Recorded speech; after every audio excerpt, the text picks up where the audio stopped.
Hello, welcome back to Review with me. Today I'm going to tell you all about Spider-Man, directed by Spike Lee. This classic film tells the tale of a man born with 8 legs, who now must learn to overcome his problems and fight bad guys. Before we get into the serious stuff, I'd like to say this film faced a lot of controversy when it came out, although most of it was from having Kristen Dunst star as the villain of the film, Aquaman. Part 1. The performances. Now you can't watch Spider-Man without noticing the performance from James Franco. He perfectly conveys the role of Gwen Stacy and really made me feel bad when he died. Speaking of Tobey Maguire, he did a pretty bad job. I mean, does anyone really believe he's good enough to be Spider-Man? I don't think so, Marvel. Part 2. Spider-Man was terrifying. I know I say things are scary a lot, but Green Man was really scary in this movie. I don't understand why so many directors keep making everything so spooky scary.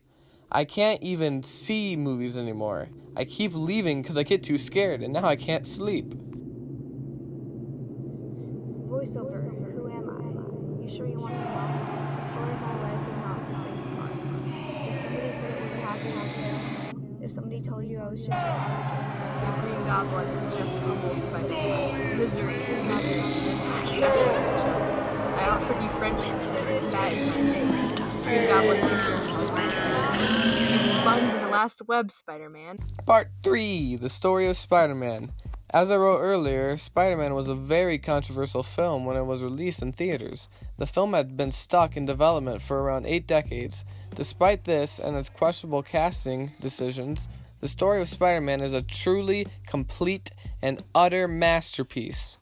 We truly see the rise and fall of the character Peter Parker as he struggles to find himself as a person and a superhero.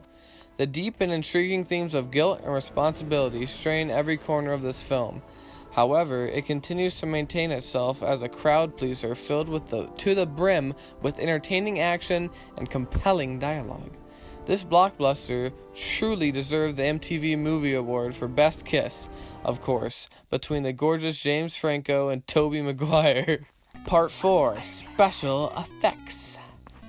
The visual effects of Spider-Man were made on a 1983 IBM computer by William Dafoe using Microsoft Paint. William painstakingly drew in every frame and pixel of Spider-Man jumping and doing cool flips. After quitting his job at IHOP, he continued his work for 3 straight years while his teenage son, Sawdust, continued to support their family. After he finished, he attempted to pitch the film to Warner Brothers, but they declined his offer because they were too busy making Smosh, the movie. The film then started its stay in production hell, and Dafoe was left in ruins. Overall, the special effects are okay. Parts when I cried. Number 1, when Gwen Stacy died. Number 2, when Bonesaw died. Number 3, when Spider-Man got a vasectomy. Oh shit, that's not even there, man. I'm tripping. Parts when I died. Number 1, when the Green Goblin beat up Spider-Man, and I thought Spider-Man was gonna die, but he didn't, and he made the brick wall hit Goblin Man. Number 2, when Spider-Man got another vasectomy, because the first one didn't work. Oh man, I'm so sorry. If somebody said it was a happy little tale, if somebody told you I was just